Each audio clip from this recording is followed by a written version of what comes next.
The news was breaking. Thousands of Afghans rushed to Kabul's airport, hoping to leave the country at any cost. Thousands headed to border crossings in the following days, while regional leaders worried about a possible flow of refugees. The UN estimates up to 500,000 Afghans could flee the country by the end of the year. That's on top of the 2.2 million who've already been forced into neighbouring countries because of decades of conflict. But for the region, this is not only a humanitarian crisis. In addition to the health risks brought about by COVID-19, there are also major security concerns. Pakistan hosts the highest number of Afghan refugees, nearly 1.5 million. So where does the Pakistani government stand on the Taliban's takeover? As world leaders gathered in New York for the 76th UN General Assembly, Afghanistan dominated the agenda. And that's where we caught up with the Pakistani Foreign Minister, Shah Mahmood Qureshi. Let me start by asking you about this moment, because in some ways we see the conflict ending, the bombing and the fighting ending, but on the other hand you have people, particularly in Kabul, very wary, very worried, very scared about the Taliban and many wanting to flee the country. So do you see this moment as a positive or a negative one? Well, there is uncertainty, but I think the anxiety has gone down from where it was on the 15th of August for a number of reasons. One, there has been no bloodshed after the takeover. Two, the chances of a civil war, an immediate civil war, have been averted. Three, after the announcement of a general amnesty and commitment that there will be no revenge, there is more calmness. So I don't think people are that restless at the moment. But yes, things remain uncertain, and if not addressed, some of the challenges not addressed immediately, then they can take a different turn. I'd like to ask you more about the current situation in a moment, but let me just go back and examine what went wrong in Afghanistan. Let me start at the beginning. Do you think the US should have intervened in 2001? Perhaps they had no choice then. The compulsion of public opinion after 9/11 was such, they perhaps had no choice. Some say the US would have been better once it had intervened in 2001, then to have stepped out, put in a UN peacekeeping force with Islamic countries taking part, and certainly it would have been good if they hadn't diverted their attention to Iraq. Do you agree with that? Those debates can go on, but they should have, in my view, focused on what they had gone in for. And the immediate focus that they had gone in was to decimate Al-Qaeda and punish people who were responsible for 9/11. Once they had done that, then they should have, in my view, worked towards a reconciliation and peace reconstruction effort instead of the destroyed infrastructure should have been rebuilt so that the country could have gone towards a normal life. If you look at the money that was spent, the bulk of the money that was spent was on security and less on development. And what you saw, when Taliban moved in, the government of Ashraf Ghani had lost credibility and support because people felt that life under them had not improved. They were not secure. There was squabbling, there was infighting, and they were not certain about their future. But some claim there's another factor, and that's the fact that Taliban had a safe haven in your country. Let me just quote Amrullah Saleh, the former vice president of Afghanistan. We don't know where he is now. He fled to Panjshir and he's disappeared. But he says it's very clear the Taliban were never under pressure. They used Pakistan as their support base, not sanctuaries. The whole of Pakistan was at the service of the Taliban. You could expect that from Amrullah Saleh. Look, he speaks somebody else's language. He's briefed from, by one of our neighbors, and India, you're claiming. Well, obviously, and he's has been on their payroll for a while now. But what Pakistan did, Pakistan cleansed its areas. Pakistan undertook a number of operations to clean up, and we did it successfully at a cost. The safe havens, the fighters were across. They were in Afghanistan. And we identified those safe havens that were being used against Pakistan. Our areas were cleansed. There was surveillance. There was monitoring going on. Whenever we were accused of safe havens, we said, we're willing to take you into the tribal region and come and see for yourself. Foreign Minister, if I can turn to the current situation. The banking system in Afghanistan is barely functioning. Salaries are not being paid. On this program a week ago, the UN Secretary-General Antonio Guterres said his biggest fear was a total economic collapse. Do you share that worry? Yes, I do. What would it mean for Afghanistan and the region, your country too? Well, a collapse could lead to exodus, a huge influx of refugees moving in all directions towards Pakistan, towards Iran, towards Tajikistan. It could destabilize the entire region, and we are concerned about that. The collapse could give space to those people that we want defeated, the terrorists that we have, worked so hard to sort of eradicate. The collapse will have serious consequences, not just for Pakistan, but for the entire region. And then the consequences can even spill out of the region. You mentioned what you call terrorists. There were in Afghan jails not just Taliban. There were members of ISIL. There were members of the Pakistani Taliban. How worried are you about some of those people who got freed in those first days as the Taliban were taking control of the country? Well, people who, the people who are in jails, like people who are linked to TTP, if they are free and sort of hopping around, it concerns me. In terms of the economic situation, what about Afghanistan's assets? My understanding is there's about $10 billion, which currently is locked away, that the Taliban can't get to. Should that money be unlocked now, given the problems, the very dire economic problems that you've just talked about and the Secretary-General's been talking about? Well, Afghanistan needs an economic injection, and that money could come in handy if available. So what would your advice be to the international community and those that are holding that money? Unfreeze. Should some of it be unfreezed or all of it? Well, I would say unfreeze it. Make it available for Afghan people. There's a humanitarian crisis in the making. Use that money to address that crisis. But some countries, and I'm sure when you've been here at the UN General Assembly, you've been speaking to other foreign ministers from some Western countries, are wary about giving that amount of money, potentially, to the Taliban.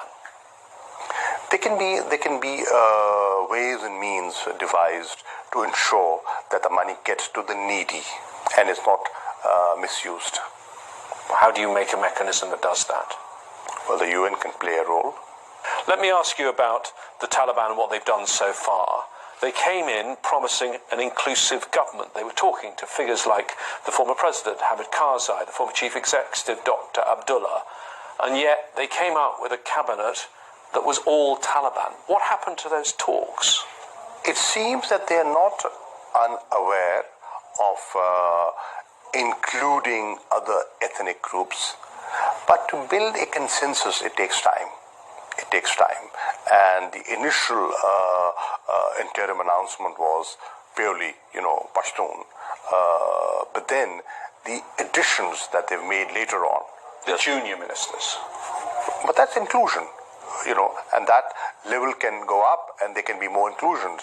That shows that they have accepted mentally the idea of inclusivity by having Tajiks in, by having Uzbeks in, and having Hazaras in. A very, very small number, and no women at all. We'll come back to the... It's a beginning. It's a beginning. We'll come back to the women, because that's a very important point. But in politics, no one ever wants to give anything up. And the Taliban right now seem to pretty much have absolute control. Why would they want to give that up?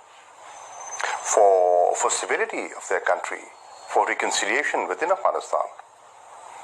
What role did Pakistan have in the formation of the cabinet? Was it just a coincidence that in the hours beforehand, the head of your military intelligence, the ISI General Faiz Hamid, was in Kabul meeting the Taliban, or did he help shape that initial cabinet? They're very independent-minded people. They take their own decisions, and we as a policy have decided not to interfere in their internal matters. We will help when asked to help. And our objective, we will help to achieve our objectives. So what are our objectives? Our objectives are peace and stability. So whatever we can do to achieve peace and stability, we will do. We have no business interfering in their internal affairs, but we share a border and we have concerns. There's trade that goes on through Pakistan.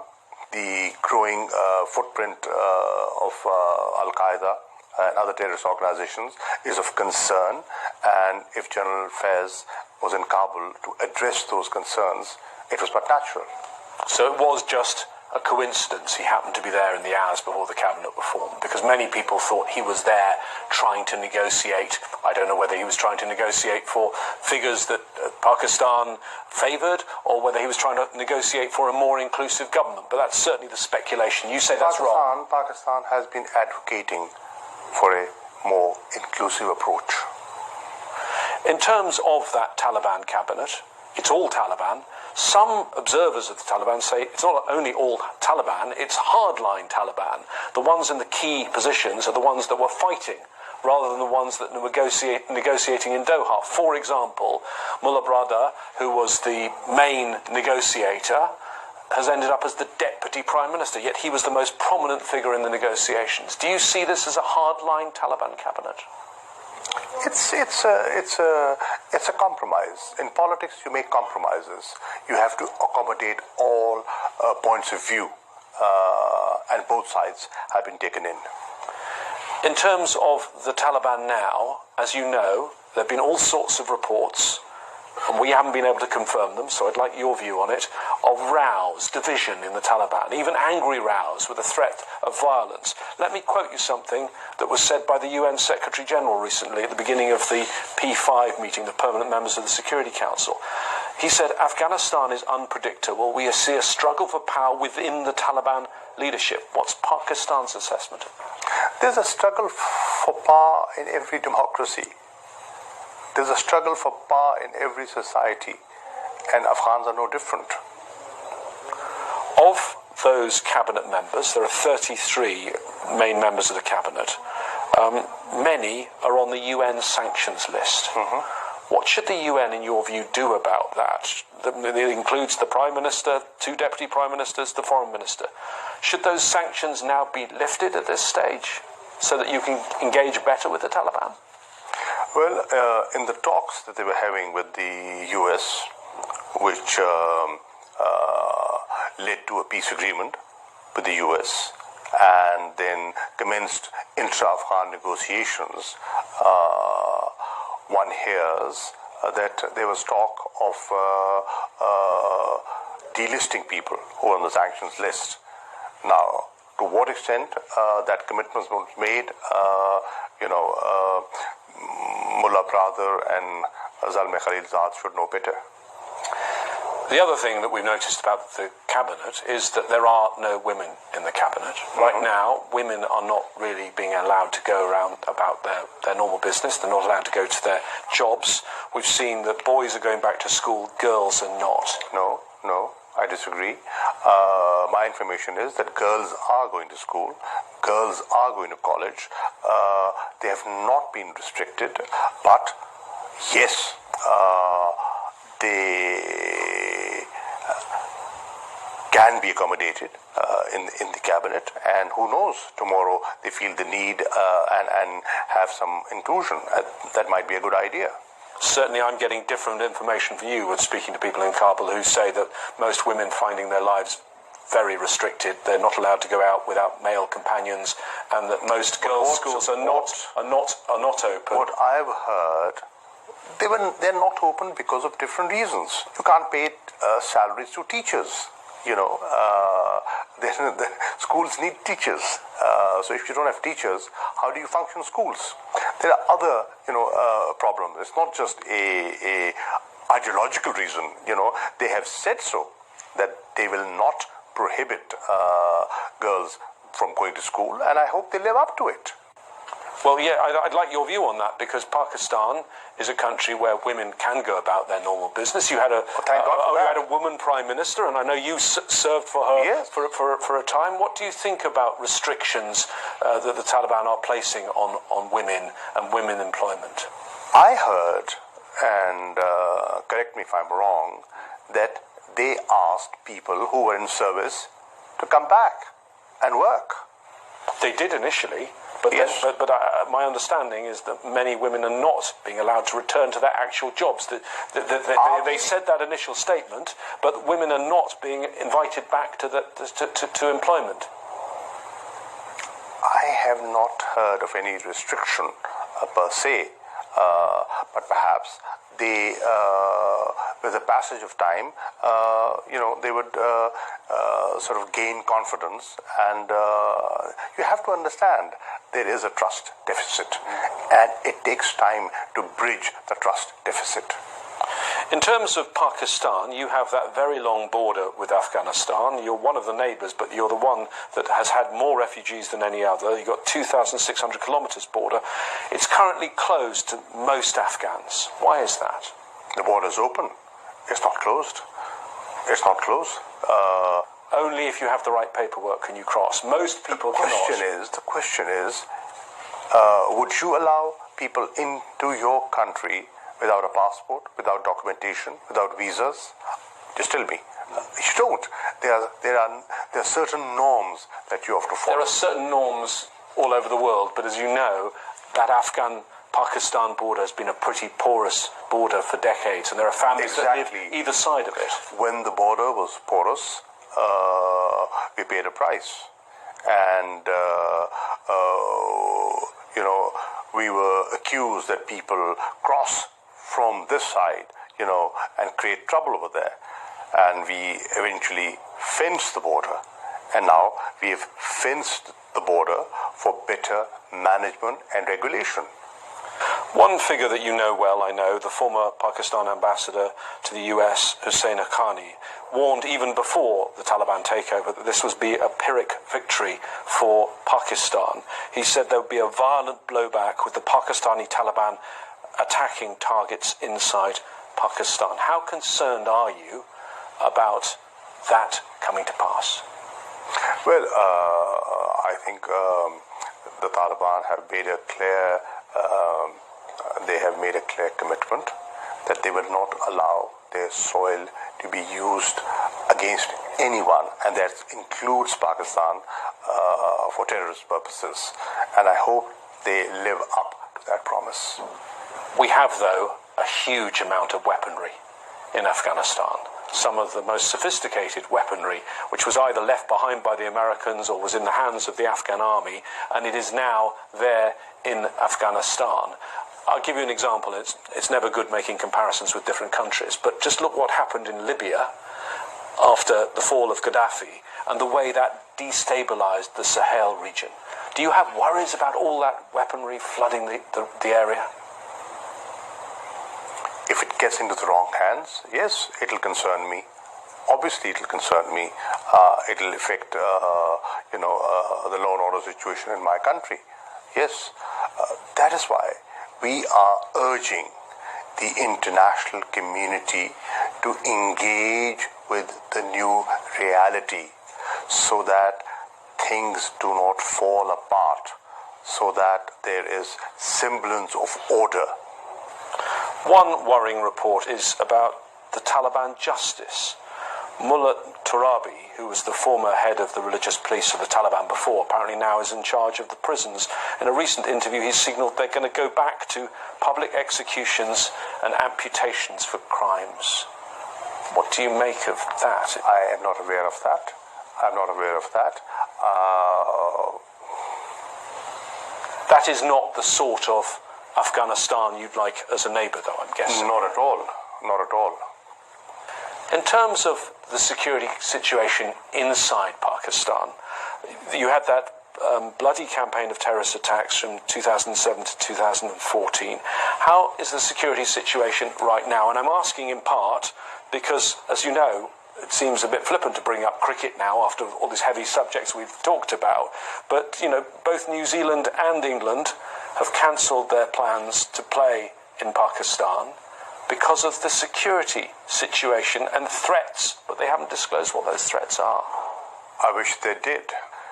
When we learnt about it, we engaged with them.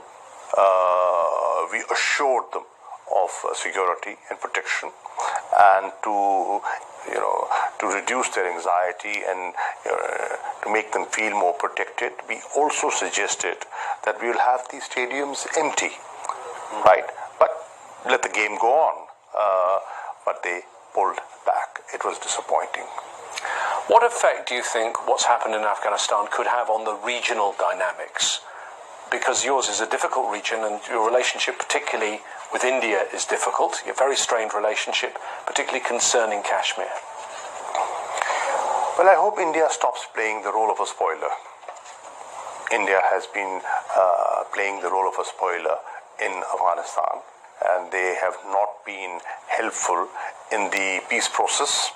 In fact, they were obstructionists in the process, and if they had not colluded with the Ghani government and blocked the negotiation process, there could have been a political settlement.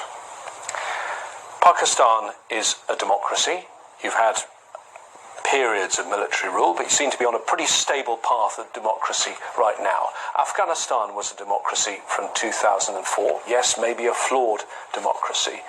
No one is mentioning elections or voting for Afghans now. Has the international community given up on the idea of Afghans having democracy? No, I don't think they have. Even when the talks were going on, there was an understanding that there will be an interim arrangement before they go into elections, right? So let things settle down, let things calm down, let people feel secure, then we can talk about representation. Now, in terms of recognition of the Taliban, you're here at the UN General Assembly, leaders from around the world. This is the 1 week where they're all in one place. The Taliban have written a letter saying that they want to be the body that has the UN seat. What is Pakistan's view on that? Do you think that the Credentials Committee, which decides this, that they should give the seat to the Taliban? I think the Credentials Committee could and should think by giving a seat to the representative who was appointed by the previous government that fled and is no longer there. He has no boss. There is no boss, there is no acceptability.